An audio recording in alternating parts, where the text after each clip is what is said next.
आराध्य भगवान् ब्रजे सततनयो तद्धाम बिन्दावनं काचित् उपासना भजवधूवर्गेण जाकल्पिता श्रीमद्भागवतम् अमलपुराणं प्रेम पुमार्थमहान् श्रीचैतन्यमतभिदं तत्र आदर न परः वन्दे अहं श्रीगुरो श्रीयुतपदकमलं श्रीगुरून् वैष्णवांश्च श्रीरूपं साग्रजातं सहगण रघुनाथान्वितं तं सजीवं साद्वैतं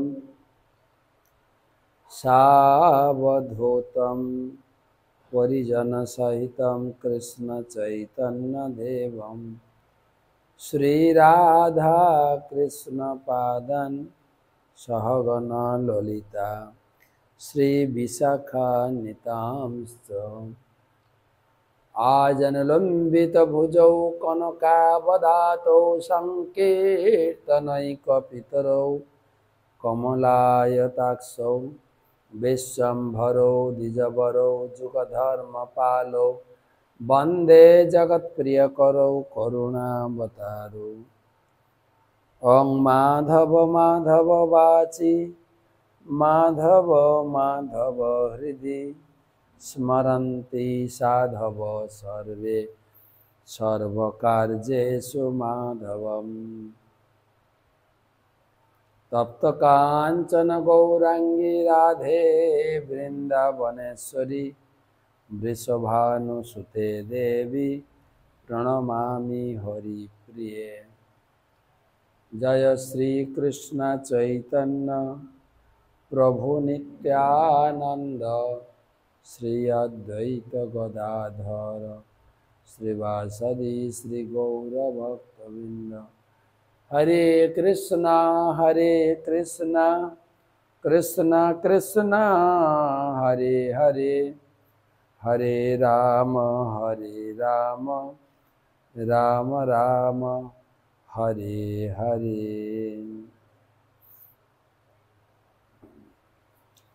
ओम नमो भगवते वासुदेवाय ओम नमो भगवते वासुदेवाय ओम नमो भगवते वासुदेवाय नारायणं नमस्कृत्य नरं चैव नरोत्तमं देवीं सरस्वतीं व्यासं ततो जयमुदीरये।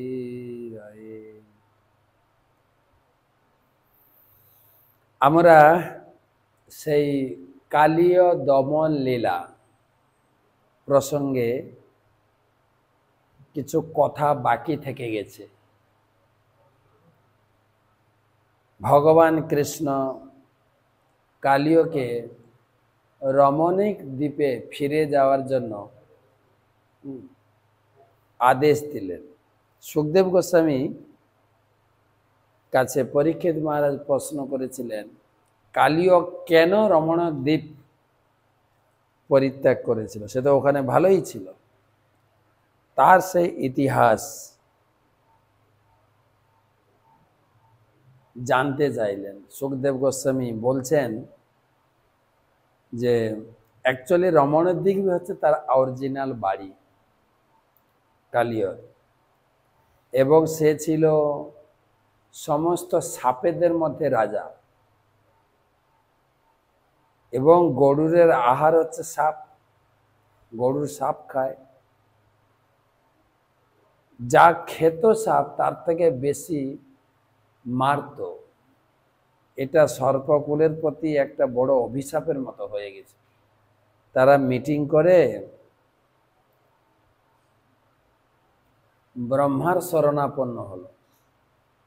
ব্রহ্মা তখন গরুরের প্রতি একটা নিয়ম করে দিল যে অনর্থক তুমি এসে সর্পকুলকে হত্যা করো না, তোমার জন্য প্রতি মাসে যেদিন চন্দ্র অর্ধাকৃতি গ্রহণ করবে সেদিন সর্পকুল গরুরকে একটি সর্প উৎসর্গ করবে এবং অনেক কিছু খাবার তার জন্য উৎসর্গ করা হবে একটা বিশেষ বৃক্ষের নিচে। আর গরুর তাতে সম্মত হয়েছিলেন এবং খুশি ছিলেন। গরুর বলেছিলেন যে এগ্রিমেন্টটা হলো একটা সাপ আর অনেক খাবার তোমার জন্য পাঠানো হবে। তো গরুর বলেছিলেন এটা কিন্তু এগ্রিমেন্ট, যদি অন্যথা হয় তাহলে কিন্তু আমি আবার সর্পকুলের উপর ঝাঁপিয়ে পড়ব। তো সাপের যে হেড ছিল তো বলে ঠিক আছে। তো এই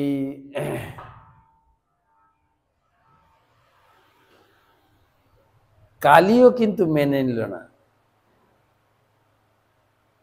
সব সাপ মেনে নিল ব্রহ্মার প্রস্তাব।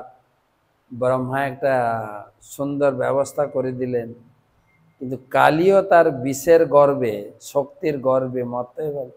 কেন গরুরকে দিতে হবে? গরুরের জন্য উদ্দিষ্ট উপহার সে খেতে শুরু করলো, সে মোটেই দিতে চাইল না। গরুরের সঙ্গে চ্যালেঞ্জ করলো, চ্যালেঞ্জ। ভগবান বিষ্ণুর বাহন গরুর বুঝতে পারলো কালিও আমার সঙ্গে চ্যালেঞ্জ করছে, এবং গরুর আমার নৈবেদ্য খেয়ে নিচ্ছে, কালিও আমার নৈবেদ্য খেয়ে নিচ্ছে। গরুর তখন অতি বেগে কালিওকে আক্রমণ করে, আর কালিও তার সহস্র ফোনা দিয়ে বা 100 ফোনা, যেটা এর আগের অধ্যায় 100 ফোনা দিয়ে গরুরকে দংশন করতে লাগলো। গরুর তার যে পাখা, যে পাখার উপরে ভগবান বসে থাকেন, সেই পাখা দিয়ে এক ঝাপড় দিয়েছে, পুরো কালিয়ের 100 ফোনা একদম হাড়গোড় ভেঙে অস্থির। আর তখন কালিও ভয়ে ওখান থেকে পালিয়ে এসে যমুনার জলে আশ্রয় নিয়েছে। এখানেও আর একটা কাহিনী ছিল, কেন যমুনায় আশ্রয় নিল না? যমুনার জলে, যেখানে এই যে কালিয়া হ্রদ, যেটা সেখানে এক সময় সৌভরী মুনি তপস্যা করছিলেন, আর গরুর আসতো, মাছ ধরে খেত।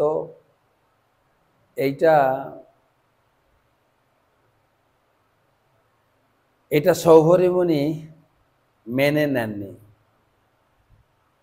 মাছরা ভয়ে থাকতো সবসময়, গরুরের ভয়ে। আর এক সময় একটা বড় মাছ ধরে গরুর চলে যাচ্ছে, এইটা দেখে সৌভরী মুনির একটু ভিতরে করুণার উদয় হলো। সে মাছকে দেখে মাছের প্রতি করুণা করে গরুরকে কন্ট্রোল করেন, গরুরকে শাপ দিলেন।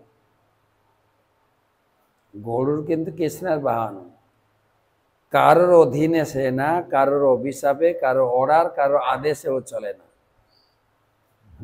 সৌভরী মুনি তাকে আদেশ দিলেন, তুমি যমুনায় এসে মাছ ধরবে না, যমুনায় এসে মাছেদের বিরক্ত করবে না, মাছ ধরবে না বলছি। যদি আমার কথা অমান্য করে তুমি এসে মাছ ধরে খাও, আমি অভিশাপ দিচ্ছি, মাছ ধরলেই তোমার মৃত্যু হবে। কখনো কখনো আমরা কখনো ক্ষমতার গর্বে, বুদ্ধির গর্বে, টাকার গর্বে অহংকারী হয়ে যাত্রার সঙ্গে খারাপ আচরণ করে। এই অহংকারী ব্যক্তি সৌভরী মুনি, তিনি গরুরের সঙ্গে চ্যালেঞ্জ, তুমি যদি এসে এখানে মাছ ধরে খাও তাতে তোমার মৃত্যু হবে। তো সেজন্য গরুর যেতেন না, কিন্তু এই গরুরের প্রতি তার অপরাধ হয়ে গেল। আপনারা আবার বলবেন না গরুর ভগবানের ভক্ত, সে আবার মাছ খায় কেন? তারপরে একজন বলছে তুলসী দেবী ভগবানের ভক্ত, তাহলে ওখানে প্রসাদ দেব, চরণামৃত ঢালবো, নিজের বুদ্ধির মতো সেবা করলে হবে না। গরুরের খাবার সে খায়, কিন্তু সৌভরিমী অহংকার বশত তার উপরে কন্ট্রোল করতে গেলেন, অপরাধ হয়ে গেল, বৈষ্ণব অপরাধ। তার ফলে সৌভরিমণির পতন হয়েছে। কিরকম পতন হয়ে গেছে জানেন?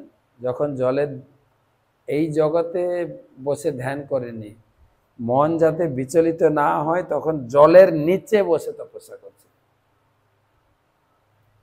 পতনটা হলো কি করে না, এক সময় ওই জলের ভিতরে বসে চোখ বন্ধ করে ধ্যান করতেন, চোখ খুলতেই দেখে দুটো মাছ, পুরুষ মাছ স্ত্রী মাছ, তারা মৈথুন করছে। সেই দেখে সৌভরিমণি তার ভিতরে এসে কামের বাসনা এসে যায়। মাছ, পুরুষ মাছ আর স্ত্রী মাছের ভিতরে মিলন, তার ভিতরে এটা দেখে তার ভিতরে কাম ভাবের উদয় হলো, ধ্যান ভঙ্গ হয়ে বেরিয়ে এলেন জলের ভিতর থেকে। মানধাতা রাজার কাছে গিয়ে বলেন আমি বিয়ে করতে চাই। আর সে এত বছর জলের নিচে তপস্যা করছিলেন, তার শরীরে শ্যাওলা ম্যাওলা সব কিরকম হয়ে গেছে। কিন্তু রাজা তো খুব চালাক ছিল, আমি যদি ডাইরেক্ট না বলি এই অভিশাপ দিয়ে দেবে। তাই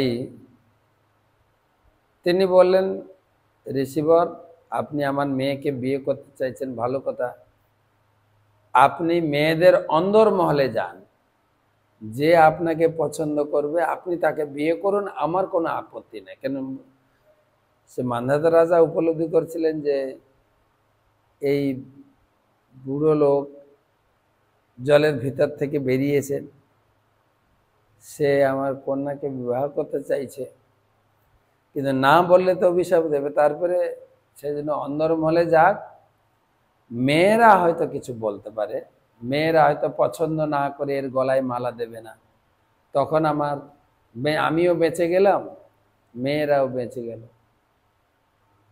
এই কথা চিন্তা করে তিনি বললেন ঋষিবর, আমার কোনো অসুবিধা নেই, সমস্যা নেই, আমার কোনো মেয়ে যদি আপনাকে বিয়ে করতে চান আমি কন্যা সম্প্রদান করব। তখন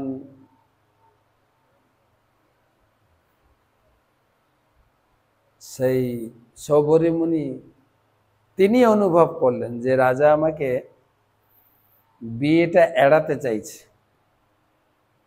তিনি তো যোগ তপস্যা করেছিলেন না এতদিন, সেখান থেকে উপলব্ধি করেছেন। কি উপলব্ধি না, আমার এই জলের নিচে তপস্যার শরীর, পাতলা ক্ষীণ শরীর, আর সেই যে কি বলে জলের নিচে যে শ্যাওলা সব জমে আছে, এই জন্য রাজা এড়াতে চাইছেন। ঠিক আছে, যোগ বিভূতি দিয়ে সুন্দর রূপ ধারণ করে যেই মেয়েদের অন্দরমহলে গেছেন, মেয়েরা সৌভরিমণিকে পছন্দ করবে কি, একদম লাইন লেগে আমি বিয়ে করব, আমি বিয়ে করব, আমি বিয়ে করব, আমি বিয়ে করব।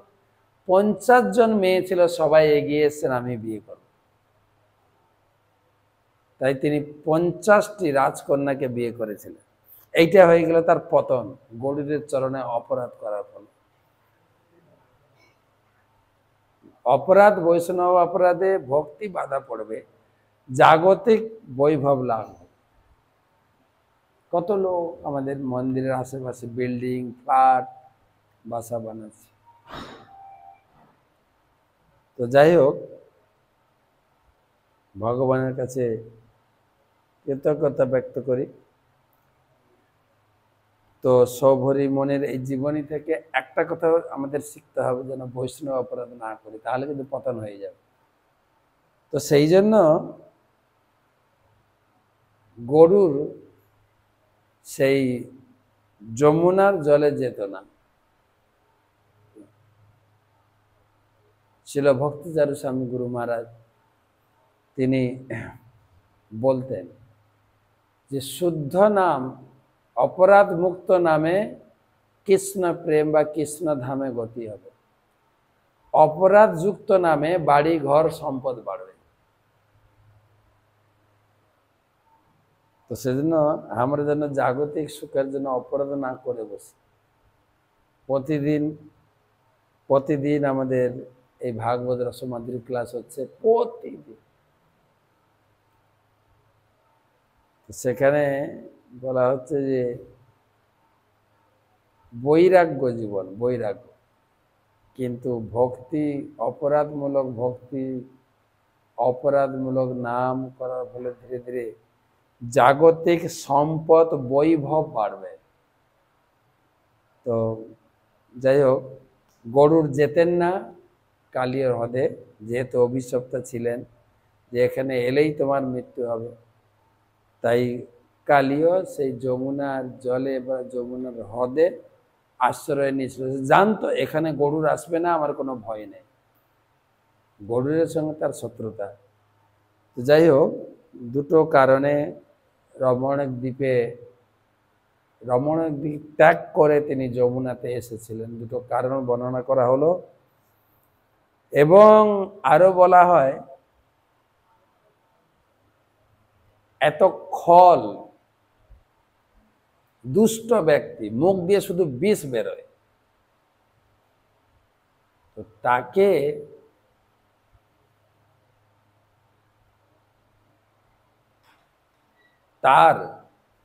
তার মাথায়, সেই খল ব্যক্তির মাথায় ভগবানের চরণ পড়লো কি করে? সেটাই নাগপত্নীদের জানার কৌতূহল। কি এমন পুণ্যকর্ম করেছে যার ফলে তার মাথায় ভগবানের চরণ স্থাপিত হয়েছিল? ভগবান কৃষ্ণ তাকে বললেন, গরুড় তুমি তোমার বাসস্থানে ফিরে যাও রমণক দ্বীপে। কিন্তু সে মনে মনে ভয় খাচ্ছে, আবার যদি গরুড় আমার পিছনে লাগে, আমাকে খেয়ে ফেলে বা আমাকে ঝাপটা মারে, পাখার এক ঝাপটে সাপকে একদম উড়িয়ে নিয়ে চলে যাও। ভগবান বলেন, না, তোমার মাথার উপরে আমার চরণের ছাপ পড়ে গেছে, তোমার মাথার উপরে আমি নৃত্য করেছি না, তো তোমার মাথার উপরে আমার চরণ রয়েছে, সুতরাং তোমার মাথার উপরে আমার চরণ দর্শন করে গরুড় তোমাকে প্রণাম করবে, হ্যাঁ, তোমাকে হত্যা করবে না। তো সেই জন্য তুমি নিশ্চিন্তে ফিরে যাও, ওখানে থাকো। তো রমণীক দ্বীপে ফেরত পাঠালেন যে তোমার মাথায় আমার চরণ চিহ্ন দেখে গরুড় তোমাকে আহার করবে না। এইভাবে গরুড় কালিও তার পরিবার নিয়ে যমুনার হ্রদ ছেড়ে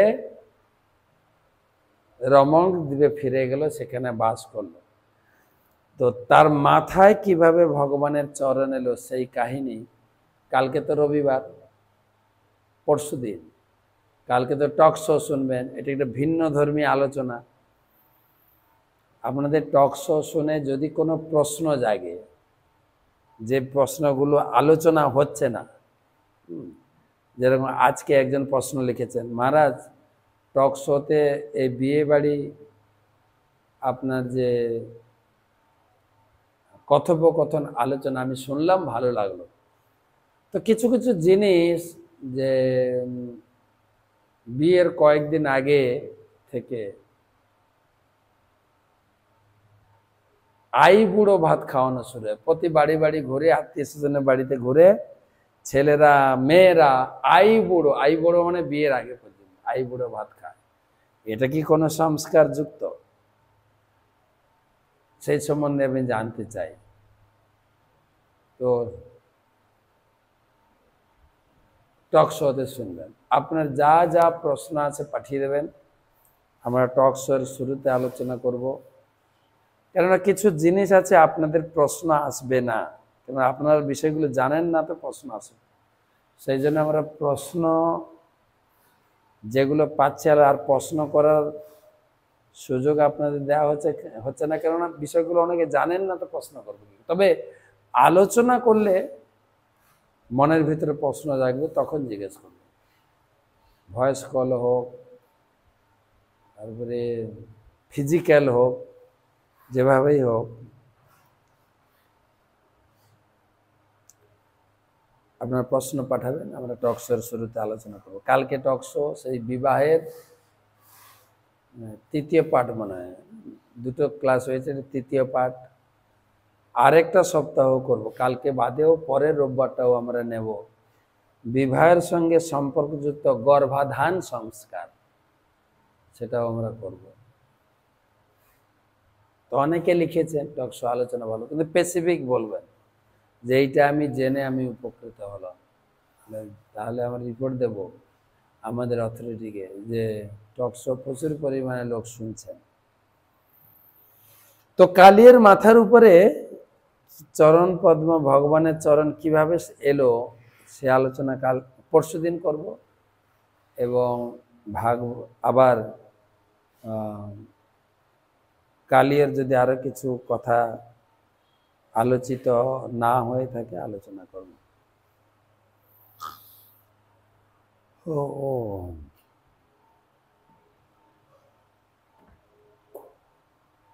ভাগবতম তমাদিদেবম করুণানিধানম তমালবর্ণম সুহিতাবতারম অপার সংসার সমুদ্র সেতুম ভজামহে ভাগবত স্বরূপম।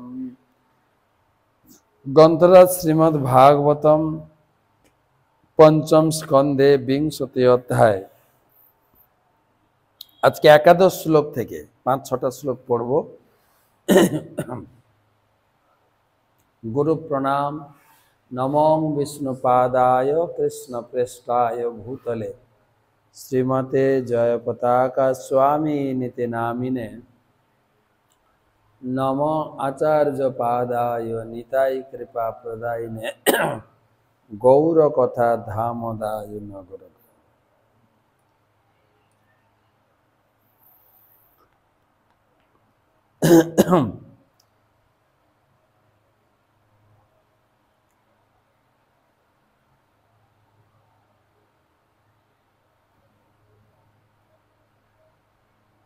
আলোচনা একাদশ শ্লোক থেকে আমাদের 1140তম ভাগবত রসমাধুরী সেমিনার, শ্লোক নাম্বার 11। আমাদের আলোচনা হচ্ছে লক্ষদ্বীপ এবং শালমলী দ্বীপ, আজকে কুশদ্বীপ। শালমলী দ্বীপের কিছু অংশ বাকি আছে এবং কুশদ্বীপ। 11 শ্লোক। তৎ বর্ষ পুরুষা শ্রুতিধর বীর্যধর বসুন্ধরে সন্ধ রসজ্ঞা ভগবন্তং বেদময়ম সমমাত্মানম দেবেনম যজন্তে। অনুবাদ: শ্রুতিধর, বীর্যধর, বসুধর ও ঈশনধর নামে বিখ্যাত এই বর্ষব্যাপী পুরুষেরা কঠোর নিষ্ঠা সহকারী বর্ণাশ্রম ধর্ম পালন করে ভগবানের প্রকাশ সোম নামক চন্দ্রদেবকে উপাসনা। এর আগে ছিল সূর্যদেবের উপাসনা, এখন হলো চন্দ্রদেবের উপাসনা। কঠোর পরিশ্রম করে।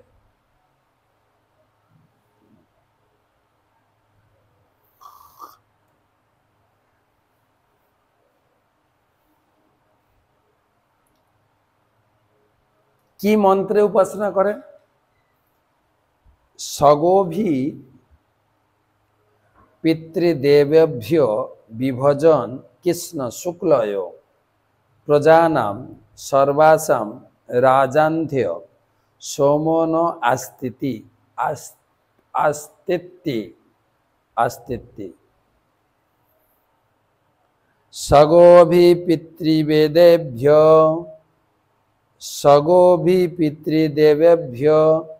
বিভজন কৃষ্ণ শুক্লয় प्रजानां सर्वासां राजन्ध्य सोमो न आत्म सोमो न अस्ति तविराजन्ध सोमो नास्ति भि। অনুবাদ, এই শালমলি দ্বীপবাসীরা নিম্নলিখিত স্তবের দ্বারা চন্দ্রদেবের আরাধনা করেন। মন্ত্র, চন্দ্রদেবের পূজার মন্ত্র। পিতৃদেব এবং দেবতাদের অন্ন প্রদান করার উদ্দেশ্যে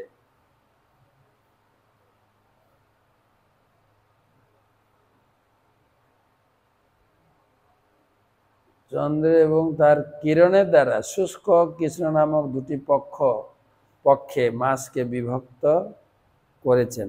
চন্দ্রকালের বিভাগকর্তা তিনি সমস্ত ব্রহ্মাণ্ডবাসীদের রাজা। তাই আমরা তার কাছে প্রার্থনা করি তিনি যেন আমাদের অধিপতি এবং পথ প্রদর্শক রূপে থাকেন। আমরা তাকেও আমাদের সশ্রদ্ধ প্রণতি নিবেদন করি। চন্দ্রদেবের কি মন্ত্রে পূজা করবেন তা দেওয়া হলো।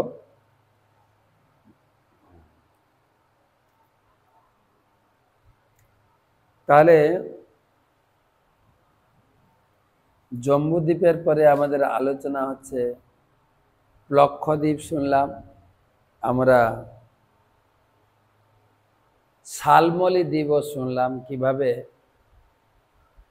পক্ষদ্বীপ 100 যোজন বিস্তৃত, তার ডবল হচ্ছে শালমলি দ্বীপ, তার ডবল হচ্ছে পরের শ্লোকে কুশদ্বীপ। এবং সুরদাত বহিঃ দ্বিগুণ সমানেনাবৃত ঘিতদেন যথাপূর্ব কুশদ্বীপ যস্মিন কুশতন্ন দেবকৃত তদ্দীপাখ্যা করো জলন ইবাপর সস্পরচিষা দিশ বিরাজয়তি।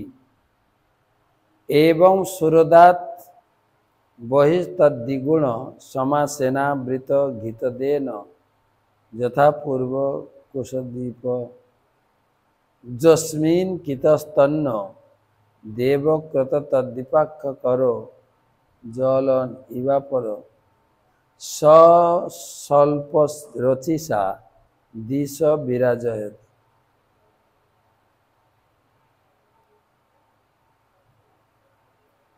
অনুবাদ, সুরা সমুদ্রের বহির্ভাগে কুশদ্বীপ একটি দ্বীপ রয়েছে যা 8000 যোজন মাইল। 1 যোজন, 2 যোজন, 4 যোজন ডবল, 1 এর ডবল 2, 2 এর ডবল 4, 4 এর ডবল হচ্ছে 8, এরপরে আসবে 16, তারপরে আসবে 32, হ্যাঁ 32,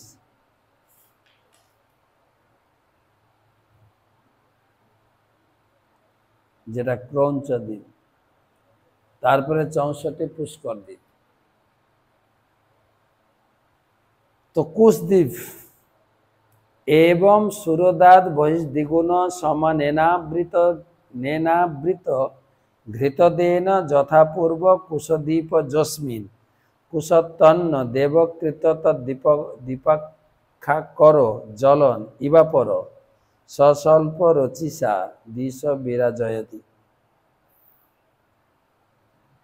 অনুবাদ, সুরা সমুদ্রের বহির্ভাগে কুশদ্বীপ নামক আরেকটি দ্বীপ রয়েছে যা 800 যোজন মাইল বিস্তৃত এবং সুরা সমুদ্রের দ্বিগুণ বিস্তৃত। শালমলি দ্বীপ যেমন সুরা সমুদ্রের দ্বারা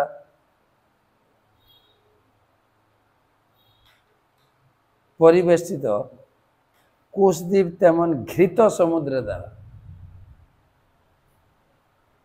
আপনার লক্ষদ্বীপ ছিল ইক্ষুরস সমুদ্র, আপনাকে আর আখের জুস কিনে খেতে হতো না, সমুদ্র আখের জুসের সমুদ্রে ডুবুন খান। তারপর শালমলি দ্বীপ ছিল মদের সমুদ্র, মদ আর লাইন দিয়ে লুকিয়ে খেতে হবে না, খেলেই হতো। এখন শুনছেন আপনারা কুশদ্বীপ ঘৃত সমুদ্র, ঘি ঘি ঘি এত দাম। তা আবার অনেকে বলেন মায়াপুরের ঘি খুব ভালো। যাই হোক, কিন্তু আপনারা এই কুশদ্বীপে গেলে সেখানে আর ঘি, কিন্তু ঘিয়ের সমুদ্র। শাস্ত্রের এই বর্ণনা কেউ যেন অবান্তর বলে গ্রহণ না করে। আমি দেখতে পাচ্ছি না বলে, আমার ব্রেনে ধরছে না বলে কিছু অবান্তর কিছু আলোচনা আছে, এরকম না। কিন্তু আমাদের দ্বীপটা, ভারতবর্ষটা লবণ সমুদ্র দ্বারা বেষ্টিত, সেই জন্য আমাদের জলটা হচ্ছে নোংরা, নোংরা বলতে নোনতা। কিন্তু কুশদ্বীপ ঘৃত সমুদ্রের দ্বারা বেষ্টিত। এই সমুদ্রের বিস্তার কুশদ্বীপের মতোই। কুশদ্বীপ একটি কুশদ্বীপে একটি কুশস্তম্ভ আছে, তার থেকেই এই দ্বীপটির নামকরণ হয় কুশস্তম্ভ। ওগুলো গাছের নাম ছিল, এটা কুশস্তম্ভ। এই কুশস্তম্ভ ভগবানের ইচ্ছায় দেবতাদের দ্বারা নির্মিত ও দ্বিতীয় অগ্নির স্বরূপ। তার কোমল ও স্নিগ্ধ শাখার দ্বারা সর্বাধিক উদ্ভাসিত।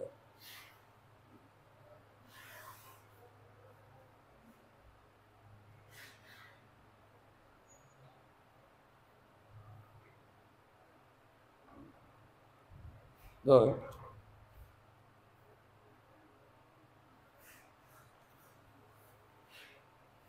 আর কি আছে সেই দ্বীপে? তদ্দীপপতি প্রয়ব্রত রাজন হিরণ্যরেতা নাম সংদ্বীপ সপ্তমভ্য সপুত্রেভ্য যথাভাগং বিভজ্য স্বয়ং তপ আতিষ্ঠত বসুদান দৃঢ় রুচি নাভিগুপ্তস্তুত ব্রত বিবিক্ত বামদেব নামভ্য।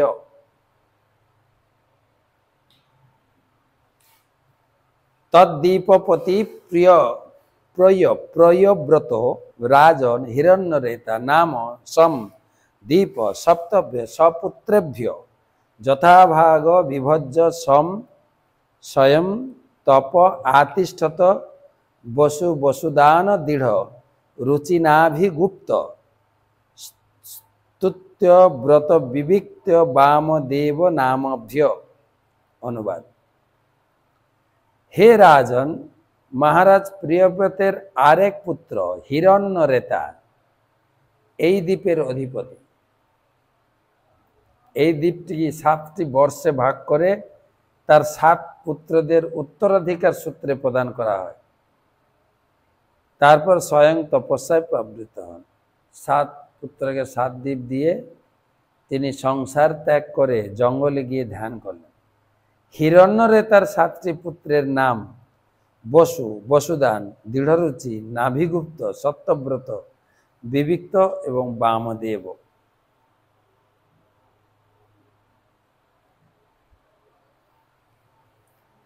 15 নম্বর শ্লোক।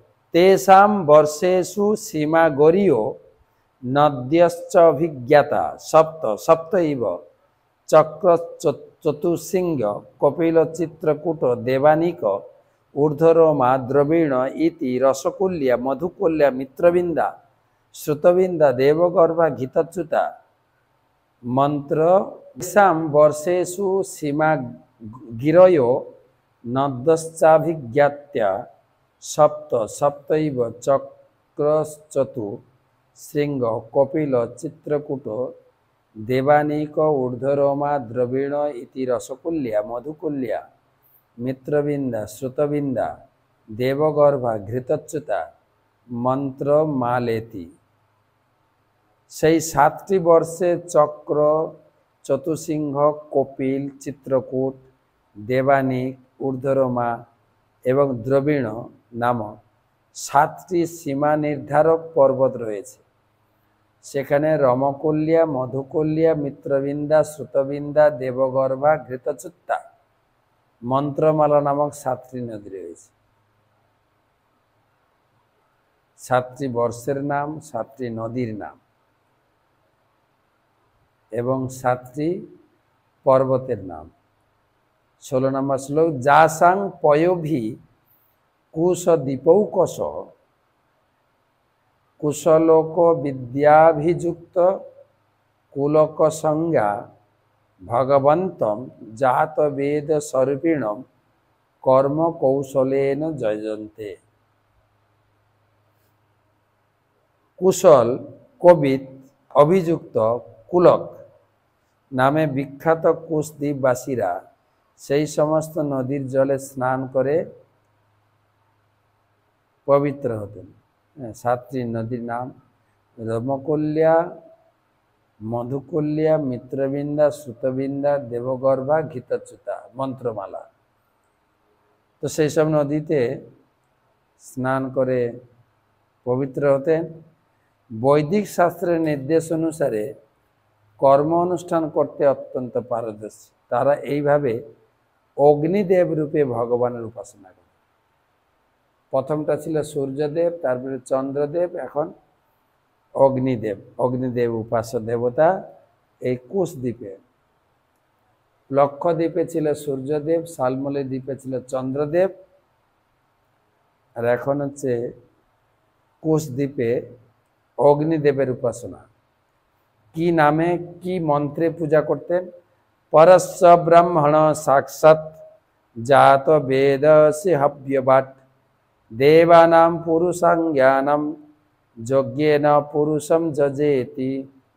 পরস্য ব্রাহ্মণ সাক্ষাৎ জাত বেদসি হব্যবাট দেবানাং পুরুষং জ্ঞানম যজ্ঞেন পুরুষম যজেতি।